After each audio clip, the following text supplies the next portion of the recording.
Hello বন্ধুরা, এই দেখো আজকে সিম ভাজা করছি। আজকে আবার সেই একই রেসিপি। যাই হোক, এর পরেও একটা রেসিপি দেখাবো। এই দেখো, তেলটা গরম করে এই দিয়ে দিলাম পেঁয়াজ কুচি, এই দিয়ে দিচ্ছি পেঁয়াজ লঙ্কা কুচি। এবার ভালো করে নাড়িয়ে নিলাম, হালকা একটু ভাজা ভাজা করে সিম আলু দিয়ে দিচ্ছি। সিমটার দাম কম বলে সবসময় সিমই খাওয়া হচ্ছে। যাই হোক, তোমরা একটু লাইক কমেন্ট শেয়ার করবে, একটু কমেন্ট করবে।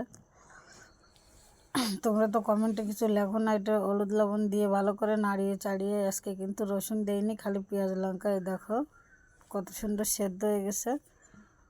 ওটাই কিন্তু চাপা দিয়ে দিয়েছিলাম আস্তে আস্তে জাল দিয়ে। দেখো কত সুন্দর ভাজা ভাজা করে নিয়েছি। তোমরা একটু কিন্তু সাবস্ক্রাইব করবে, সবাই একটু পাশে থাকবে। এই দেখো নামিয়ে নিচ্ছি। একটু টেনে করেছি, যেহেতু তোমরা লং ভিডিও দেখো না। পরবর্তী ভিডিও দেখাবো আবার তোমাদের।